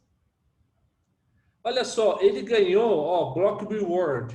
Ele ganhou por fazer, esse cara aqui, ganhou por fazer, né, por minerar esse bloco, registrar as transações, ele ganhou esses aqui, ó, 2 Ethers e tanto, 2.4 Ethers, tá? Aqui, dificuldade, outras coisinhas lá, deixa isso aqui para cá. Aqui, ó, que interessante. Ó, o hash do bloco, tá vendo o hash aqui, ó? E olha só que aqui, em vez de usar o previous, eles usaram o parent, né? Ou seja, qual que é o hash do bloco pai? O bloco anterior? É esse.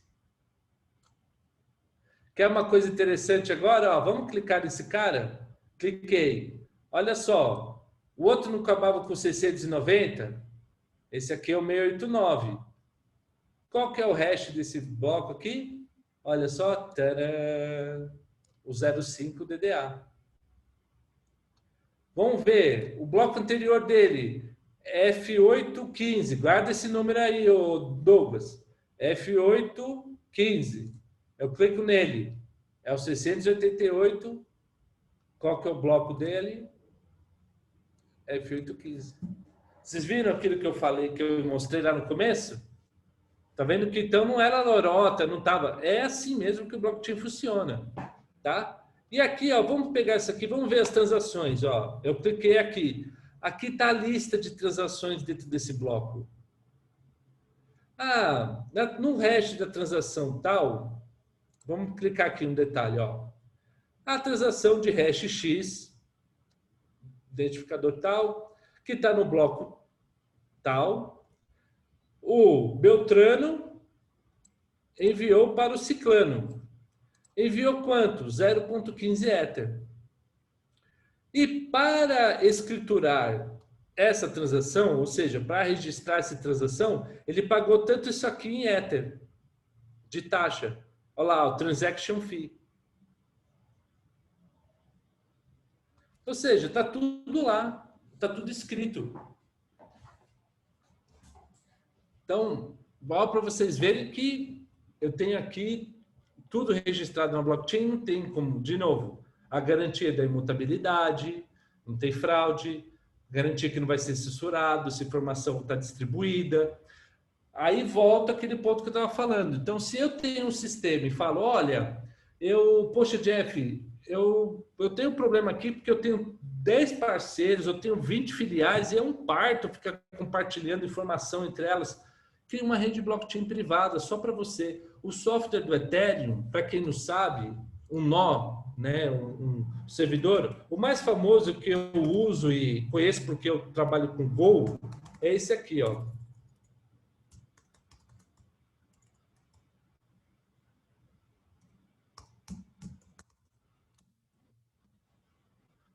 É o Go Ethereum.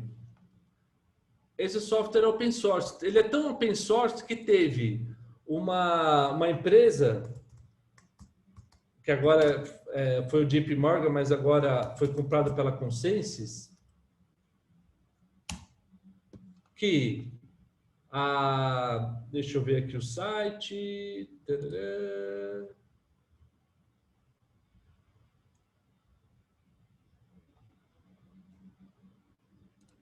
Vamos ver se ele abre aqui.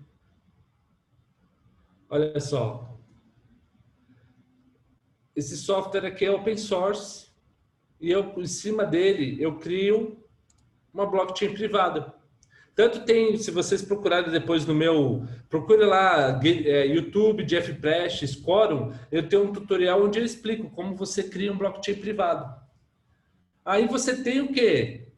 Você tem uma rede compartilhada de informação com as suas 20 filiais. Você não tem que fazer todo aquele sistema, imagina, o banco de dados distribuído, ou, tá bom, eu tenho um servidor web, legal, bacana, tem, mas aí se seu servidor web tiver um problema, igual teve servidores do Google aí, ficar fora do ar, você caiu, né? Tudo parou.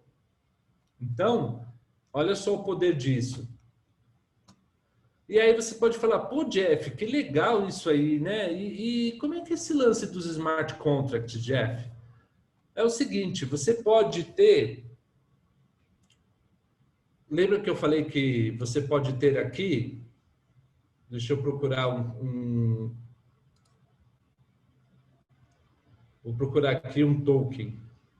Que no fundo é uma representação, é um smart contract.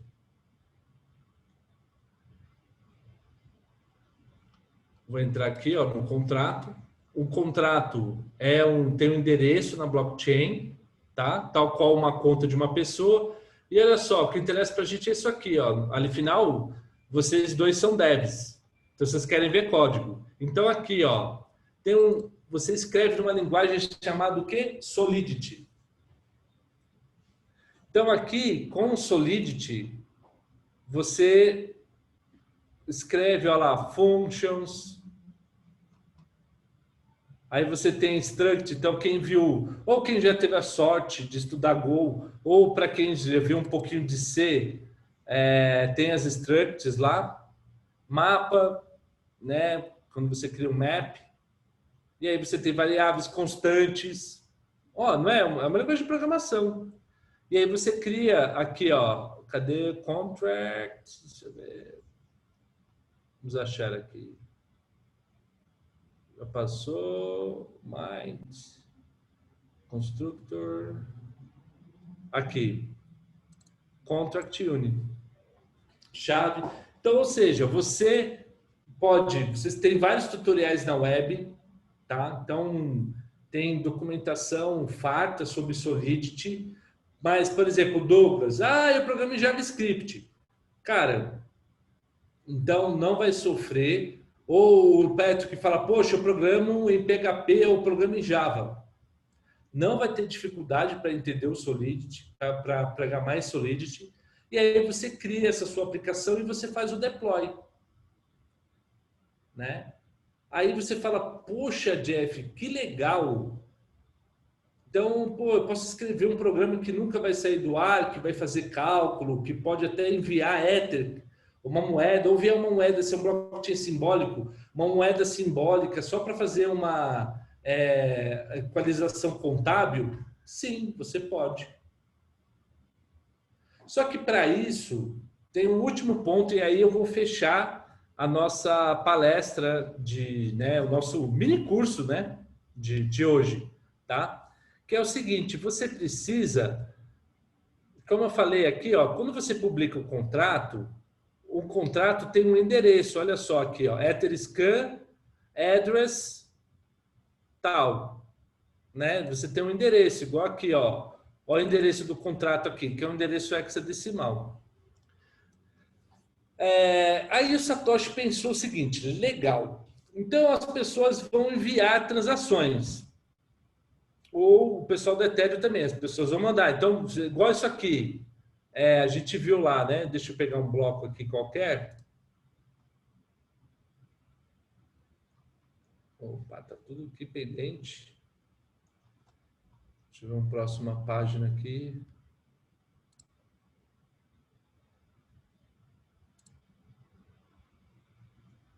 Legal. Então, vamos aqui.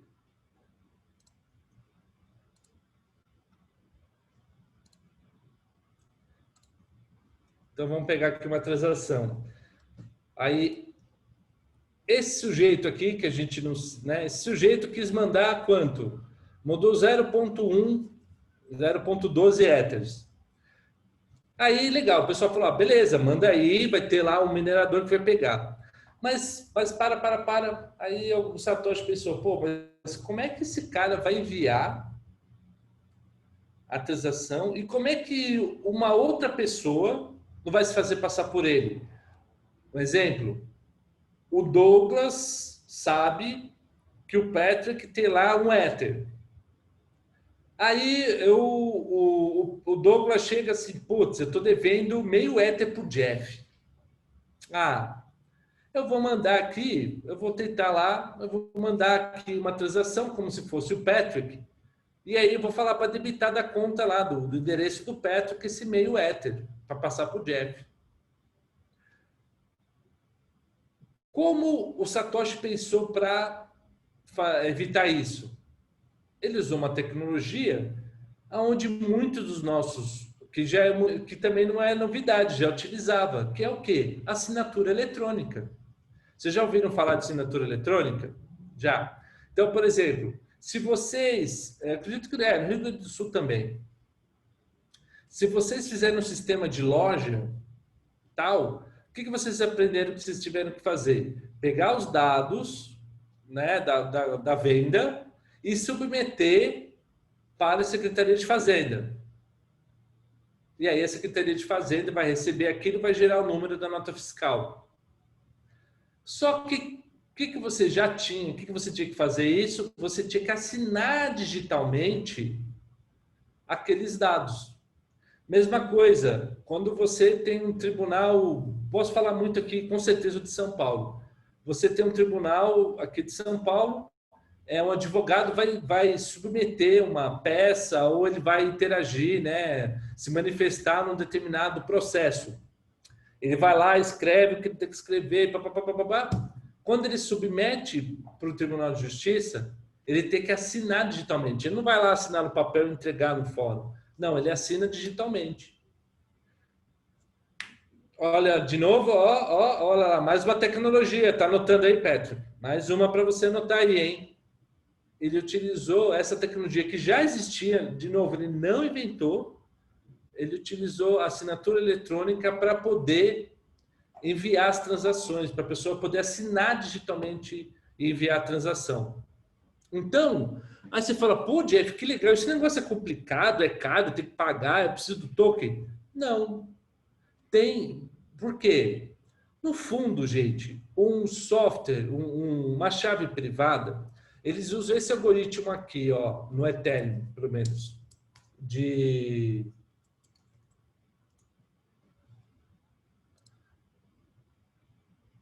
para assinatura digital, eles usam esse aqui, o algoritmo de curva elíptica, tá? E para um algoritmo de curva elíptica, eles usam o quê? Você tem que ter uma chave privada, tá? Que é, no fundo, uma sequência de letras e números de 32 caracteres. Você pode escrever qualquer coisa com 32 caracteres que você vai gerar uma chave privada. Tanto que eu criei aqui, ó, tem um software que eu, até para ensinar o pessoal como é que faz isso, depois quem tiver interesse, gostar de criptografia, pode ver isso aqui. Um Y. Deixa eu procurar aqui.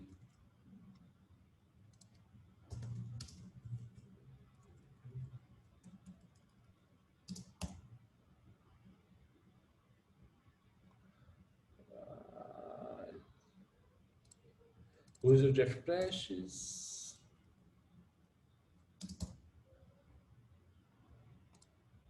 Aqui, ó. Ethereum Mussum Y. Por quê? O que, que a gente fez? Peguei piadas do Mussum. E aí você vê aqui. E com as piadas do Mussum, ó, você pode pegar aqui, ó. Suco de cevades deixa as pessoas mais inteligentes. Você pega essa frase, a gente transforma ela, né? Deixa só 32 caracteres. Isso aqui é em Go, tá, pessoal? Para quem nunca viu esse código maravilhoso, se você não aprendeu, aprenda Go, tá? Você vai ganhar muita performance no seu sistema de back-end ou de linha de comando. Então, você pega aqui, pegou as 32 letras, transforma em hexadecimal, então ele vai ter 64 de comprimento, né? 64 bytes. E aí, você passa isso aqui, ó, como ele vira uma chave privada. E aí, com essa chave privada, depois você pode assinar qualquer informação. E você gera o quê? E aí, com base nisso, você gera um endereço Ethereum, como eu tenho aqui, ó. Então, por exemplo, eu tenho essa conta aqui, ó, esse endereço no Ethereum.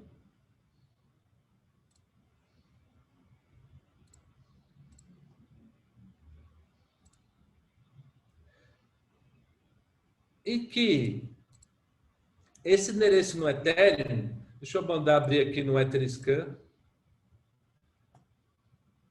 Esse endereço aqui é o quê? São os últimos 20 dígitos da minha chave pública. E por que todo mundo pode ver? Porque, de novo, a ideia é que você tem a chave privada, que essa sim é segura, é secreta, e eu tenho a chave pública. E a chave pública é para todo mundo ver. Aliás, todo mundo tem que ver porque eu preciso validar a sua assinatura, né? Mas cada vez que eu venho aqui, por exemplo, nesse software que me ajuda a criar no Ethereum, por exemplo, esse software aqui é um open source gratuito chamado MetaMask. Eu posso usar o MetaMask, eu uso o MetaMask para enviar transações. Então, eu vou mudar aqui para uma rede de teste, porque não é, tá caro o Ether, então não dá para ficar brincando assim. Mas, ó, vou fazer aqui um teste. Eu vou enviar um Ether para essa conta aqui. Vou enviar um Ether. Olha só. Um Ether, estão vendo? Vou falar que eu vou pagar tanto de taxa e vou dar próximo. Então, manda Ether dessa conta para conta 1 para conta 2. Quando eu clico aqui em confirmar, ele vai pegar os dados que eu estou, né, mandando dessa minha conta para outra, o valor, e vai assinar digitalmente. Só que, para facilitar a vida do usuário, o usuário não vê isso. Só que para nós que somos desenvolvedores, a gente tem que saber que por trás, ele pegou esses dados, assinou digitalmente e submeteu para a rede. Então, o minerador está pegando isso. Então, vamos ver aqui Vamos ver lá se está funcionando a rede de teste. Então, ó, tá vendo? Está pendente, porque está pendente de algum minerador pegar essa transação para registrar. E está aqui, ó, D para o valor. E isso ele consegue checar assinando digitalmente. Vejam, tá vendo? Como mais uma tecnologia que já existia, que é estabelecida, que é segura, que o Satoshi usou. Para fazer o quê? Para você poder fazer as transações. E olha só, a rede aceitou, eles checaram lá a minha assinatura digital. Então, realmente, aí eles debitaram, ó, se a gente ver aqui, ó, eu tinha 41, lembram? Agora eu tenho 40. Eles debitaram dessa minha conta e mandaram para a minha conta 2. Vamos ver minha conta 2 agora. Olha lá, tem 1.9, ó, recebeu. Tá vendo aqui? Qualquer um pode ter uma carteira. Aí tem gente que chama de carteira, tal. Para nós que somos técnicos, a gente tem que saber só o seguinte: ele só guarda a sua chave privada e assina transações, tá? Isso que é quando eles falam carteira, tá, Pat? Quando você ouvir seus amigos lá e tudo. Ah, na minha carteira tem tanto. No fundo é um softwarezinho que só tem uma chave privada lá e assina a transação, tá? Esse software aqui é o MetaMask, no caso do Ethereum. Então, ó, metamask.io. Então, recomendo que vocês dois já vão aí, ó, já abram mais uma aba, já instalem aí, é de graça, você não paga nada para instalar, tá bom? E aí ele vai fazer isso para você. E com isso, você depois pode vir, por exemplo, poxa, Jeff, mas eu quero publicar um smart contract. Legal. Você vai escrever nesse software aqui que é online, ó, remix.ethereum.org, que é esse site aqui que vamos ver se tá. Só porque eu falei, tá fora do ar.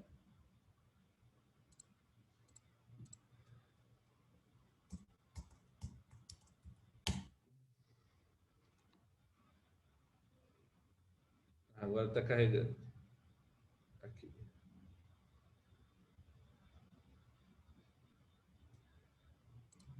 Então, você pode pegar um contrato aqui. Vou chamar aqui de armazenar. Aí ele pegou, compilou. Aí eu venho aqui, escolho o ambiente, o Web3. O pessoal chama disso aqui de Web 3.0, tá, pessoal? Então, quando vocês ouvirem Web 3, eles estão falando o quê? De uma aplicação sobre o blockchain do Ethereum.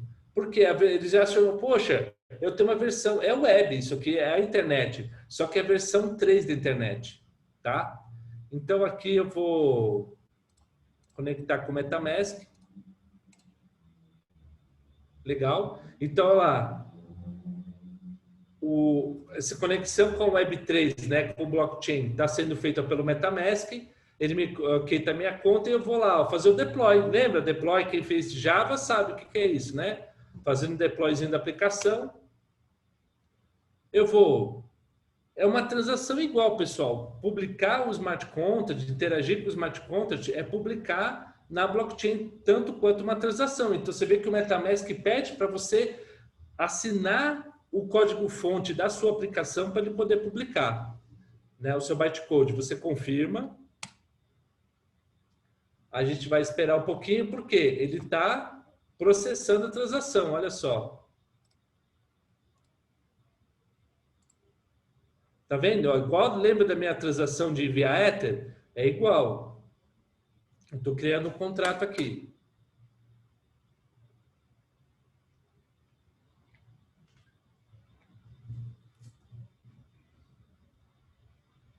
O Douglas tinha perguntado se Torrent também usa peer-to-peer. Exatamente, viu, Douglas? Você está correto. Torrent também é um peer-to-peer.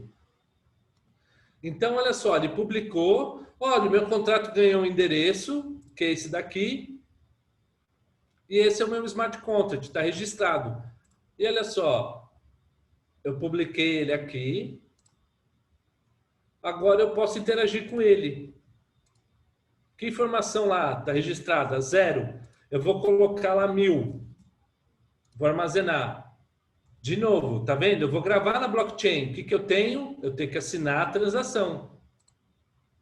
Vou confirmar. Esperar mais essa transação.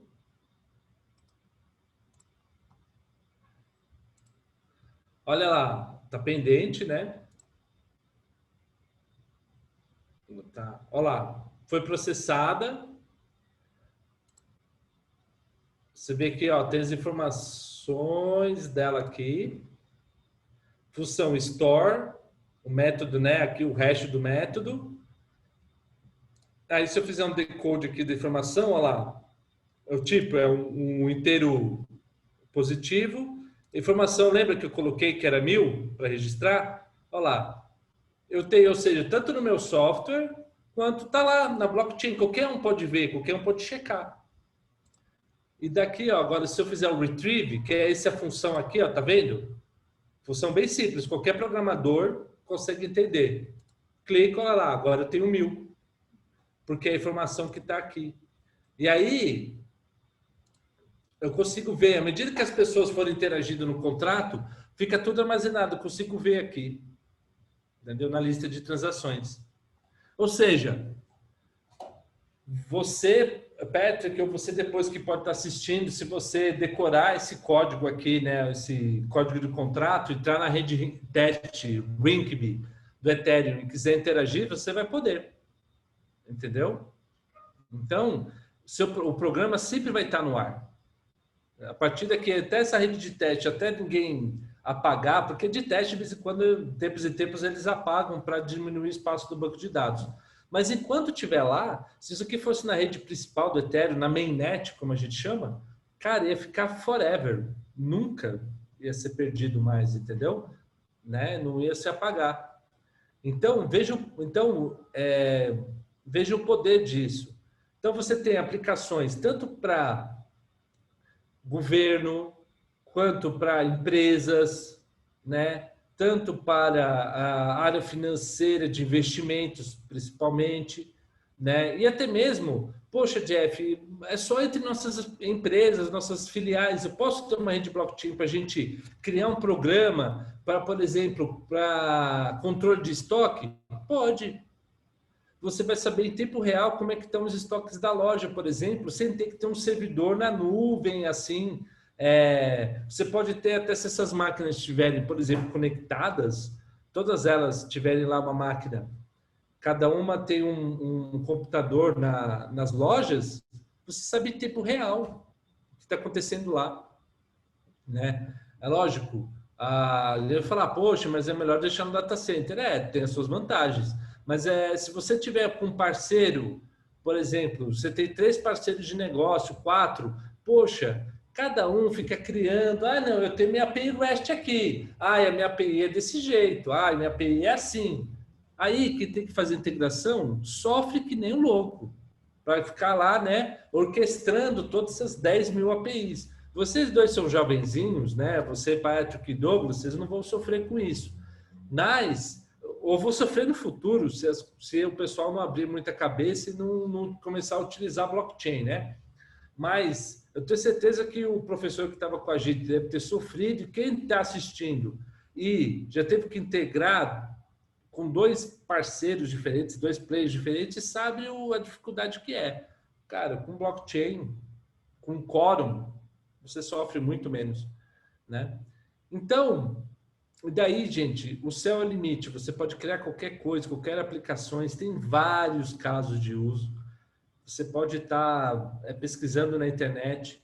Recomendo muito procurar TCU Acordam Blockchain Smart Contracts. Coloque isso no Google. Você vai lá pesquisar um pouquinho. Você chega no PDF, que é um excelente material. E aí lá eles ensinam o que é blockchain, o que é o hash, o que é o smart contract, tudo isso que eu passei aqui. Se você precisa de um dado, até mesmo, por exemplo, Patrick vai se apaixonar por blockchain, eu tenho certeza, e ele vai querer escrever o TCC dele sobre isso. Aí ele vai ter um professor lá chato, eu preciso de referência, você precisa colocar aqui referência bibliográfica, aí tem lá a famigerada BNT, blá, blá, blá, aquelas coisas lá, né?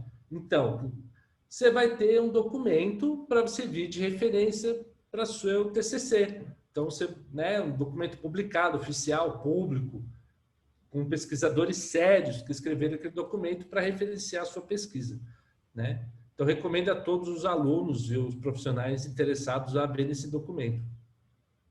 Enfim, fomos aí, já está dando meia hora, né? Foram aí um mini curso, né, sobre o que é blockchain.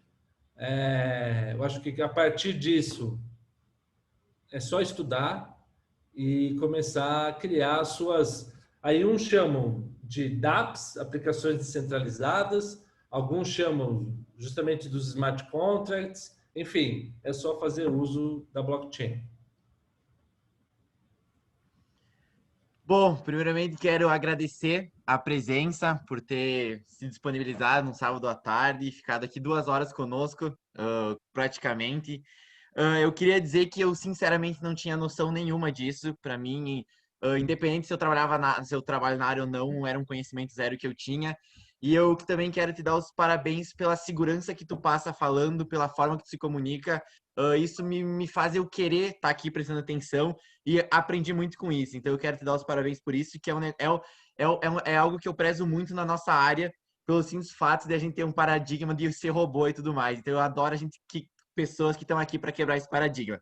Queria te agradecer por isso e principalmente por tudo. Eu anotei algumas perguntas aqui, não sei se o Douglas quer fazer alguma primeiro e eu retorno depois, bem tranquilo, vou deixar aberto para caso alguém tiver, senão eu retorno sem problemas.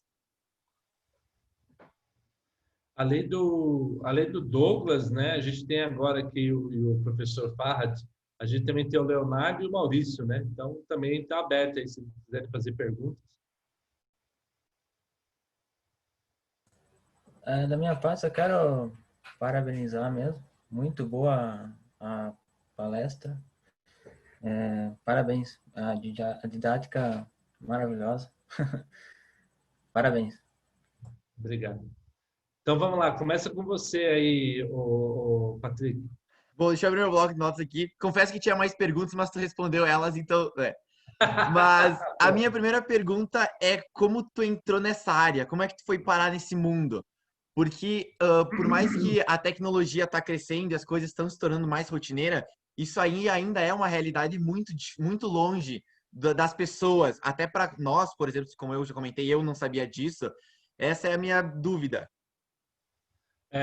Eu trabalhei uns anos na PayPal e depois eu tive um tempo na PayPal americana e lá em 2013, 14, o pessoal já falava de Bitcoin. Não existia o Ethereum na época. Quando que você sabe, quando vou aceitar Bitcoin e tal. Aí a gente não dava muita bola. Mas aí eu fui num evento chamado, nossa, né, como o tempo passou. Na época era em Las Vegas, chamado Money 2020, né, que era uma coisa para o futuro. E aí eu lembro que me impactou quando eu vi eu acho que era o presidente da Nasdaq na época. Era o presidente ou era um executivo bem graduado da Nasdaq, falando o pessoal perguntando, quando vocês vão começar a usar blockchain? Eu falei, opa, isso aí é uma coisa séria, isso é uma coisa, né? E aí eu comecei a pesquisar sobre. E aí quando voltei para o Brasil em 2016, e aí eu vi o pessoal falando de Ethereum, aí quando eu comecei a estudar, eu falei, nossa, isso é muito revolucionário.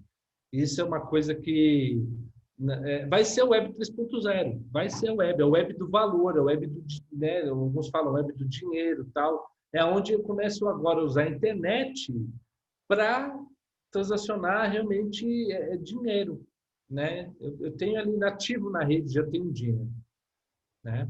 E enfim, aí eu comecei criei um curso na PUC para advogados, porque acho que muitas dessas coisas de smart contracts, os advogados têm uma função importante, né? Eles participarem, eles criarem. E o Solidity não é uma linguagem complicada, então para você ser programador é diferente de um cientista da computação que vai pensar algoritmos, vai desenvolver novas formas, tal. Não, o programador, cara, é você usar aquela linguagem para você fazer uma tarefa X repetitiva e tal. É outra coisa. Você não precisa ser um cientista da computação para programar. Qualquer um pode programar, né, não só advogados, mas também contadores, médicos, qualquer um pode programar. E então a gente fez isso e aí depois eu tive o convite do CEO do mercado Bitcoin para trabalhar lá para criar uma plataforma de tokens. Então hoje o mercado Bitcoin, por exemplo, lançou tokens, né? O que é um token? É uma ficha que representa o valor. Então quando você tem na festa de quermesse, você tem aquela ficha que representa, sei lá, uma pizza, né? Aquilo é um token, né? E aí no blockchain a gente cria um smart contract que é o quê? Um token que representa algum ativo. Então no caso aqui nosso do Vasco é um ativo que representa o quê? O direito quando um jogador que foi formado no Vasco for vendido, o clube que está comprando ele tem que pagar para o clube formador um percentual. E aí a gente tokenizou esse valor que vai ser, né, esse direito que Eles têm a receber, aí quando receber vai pagar para essa empresa que vai distribuir para os donos dos tokens, que tem os tokens na mão. Então, isso é feito com smart contracts, né? Numa plataforma que eu desenvolvi. E então, aí eu estou trabalhando com isso, né? Essa parte de tokenização, investimentos, né? Mas não mexo diretamente com criptomoeda, tá? Eu uso o Ether, eu sou um usuário do Ether, eu uso o Ether para pagar a transação, né? Não sou um investidor, né? Então, enfim, um pouco foi isso. Nossa, então eu jamais imaginava que essa tinha sido a sua trajetória, cara. Mas incrível, eu gosto quando tem essas coisas assim que a gente pensa que tá tão longe de nós, por exemplo, trabalhar, sei lá, na questão do PayPal e tudo mais. Então é bem interessante. Uma outra pergunta minha, talvez eu possa ir bem longe e viajar aqui, tá? Mas foi uma das primeiras coisas que eu associei quando tu comentou o hash. A questão do WhatsApp, hoje em dia tem a mensagem criptografada. Tem alguma ligação com isso ou não? Não na parte do hash, tá? Porque o hash, teu amigo, que é o presidente das associações de empresas de criptomoedas, ele fala, ele fala assim, o hash é para gerar essa representação única de uma informação digital. Mas dessa informação do hash, você não consegue regerar a informação original, entendeu? Você não tem o caminho inverso. Então ele brinca que é que nem o frango e o nugget. Então, do frango você faz o nugget, mas do nugget você não faz o frango. Então, é a mesma lógica. Então, por isso que não é o hash que faz isso. O que você pode utilizar para fazer o que você está falando agora é já a chave privada. Então, você foi lá no seu MetaMask, gerou a chave privada, tal. Aí você usa essa chave privada para assinar. Mas nada impede de você usar essa chave privada para criptografar, tá? Então, é possível. Só que aí você tem que fazer o seguinte: do outro lado tem que ter alguém que vai poder descriptografar. Então, você pode fazer uma criptografia direta, né? Que aí você passa a chave para outra pessoa, ele descriptografa lá do outro lado. Ou você pode fazer depois, aí acho que dá uma outra palestra, uma outra coisa, que fazer a criptografia assimétrica, né? Que aí você usa a pessoa de posse da sua chave pública, ela consegue lá, né? Aí, enfim, aí tem toda uma técnica, mas nada impede, tá? De você usar essa mesma chave privada que você usa para assinar as transações, para publicar na Ethereum, você usar para criptografar e descriptografar. Tá, perfeito. E agora a minha última pergunta, eu vou meio que ter que simular aqui, porque é uma dúvida referente à sequência dos blocos lá do... Tu comentou que ao alterar o primeiro, todos os seguintes também vão ser alterados, até porque a chave, o hash mudou. A minha dúvida é o seguinte, se eu mudei o bloco 4, por exemplo, fiz uma alteração no meu bloco 4, os blocos anteriores, eles serão afetados ou não? Só os seguintes? Só os subsequentes. Eu imaginei que seria assim, porque o anterior não tem nenhuma ligação com o bloco 4, Claro, e sim o posterior. Eu só gostaria de ter posterior. confirmado. Isso aí. Porque eu pensei que poderia ser o bloco inteiro ser dependente de todas as ligações. Não. Tanto que aí você pode, a partir de um momento, teve até que a pessoa chamou de hard fork. A partir desse momento aqui, a gente quer, desse bloco, a gente quer fazer um blockchain nosso aqui separado. Mas a gente acredita que os de trás estão certos. Aí um grupo poderia fazer esse fork aqui. Perfeito, então. O Farhad tá ali, não sei se ele tem alguma dúvida, alguma pergunta, que ele ligou a câmera. Tá. Bom, perfeito. Bom, pela minha parte é isso. Queria agradecer mais uma vez, como eu disse... Eu acho que o Douglas tem uma pergunta. Desculpa te interromper. Não, sem problemas. Pode falar, Douglas. Eu que peço desculpa. Tá, beleza. Eu fiquei com dúvida agora que nessa última pergunta tua, se alterar um bloco, o hash dos outros blocos vão ser alterados também. Mas pelo que eu entendi ali, depois que tu cria, tu não pode mais alterar, né? É isso? Não pode... Então, esse é um ponto. Tecnicamente, não é que não pode ser alterado. Pode. Só que você tem que combinar com o resto, a maioria de todos os outros mineradores da rede. Então, assim, se ocorrer, pelo menos não vai ser uma coisa escondida, porque ninguém vai conseguir esconder, porque todo mundo vai ver que a sequência mudou, e aí tudo bem, olha, é de comum acordo, todo mundo chegou no consenso que vamos mudar, né, o protocolo, vamos alterar o hash ali, vamos regerar os blocos de novo.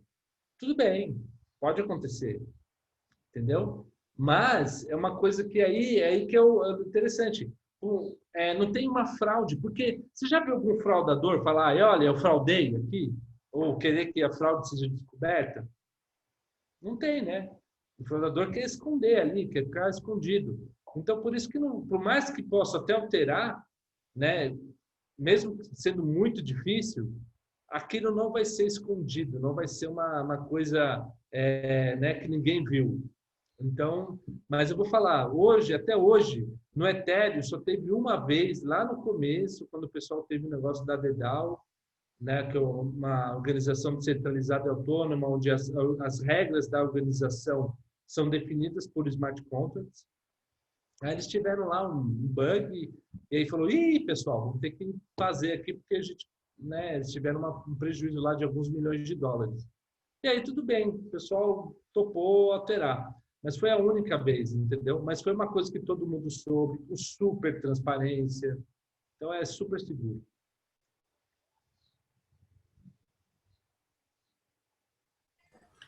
Obrigado, é isso aí.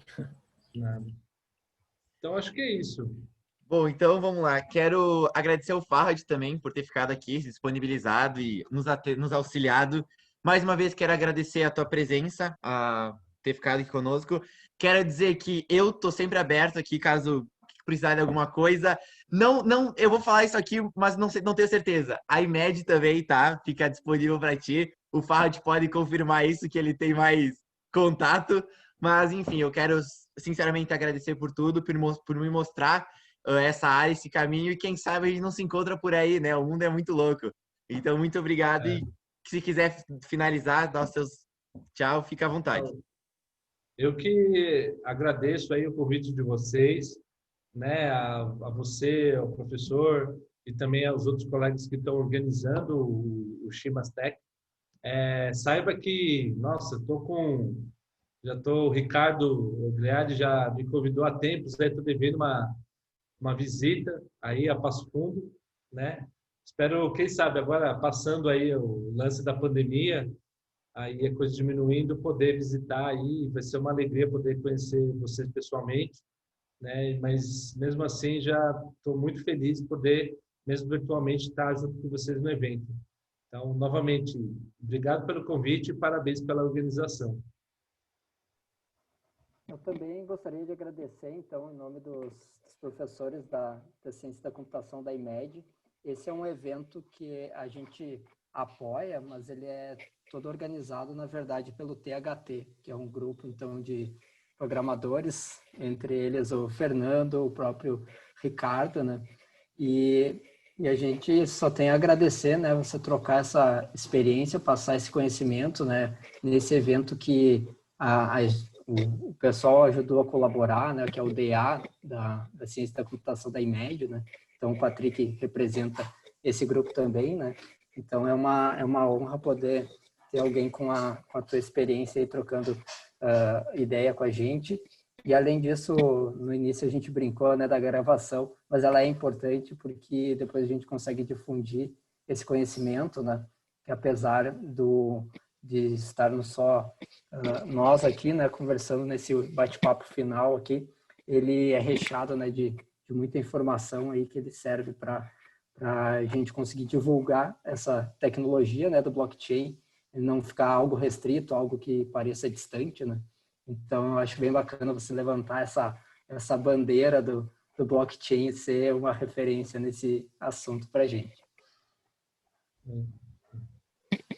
Então, Só mais uma informação, eu coloquei ali no chat a sala uma outra sala do Zoom, que vai ser agora o nosso momento de encerramento. Nós vamos reunir todas as trilhas, todos os palestrantes, todo mundo que organizou. Então, se quiserem ir lá para dar o teu feedback, comentar alguma coisa, fiquem todos à vontade. Muito obrigado mais uma vez a todos e tenham um bom final de semana. Valeu. Tchau, tchau. Tchau, tchau. Tchau, tchau. Obrigado.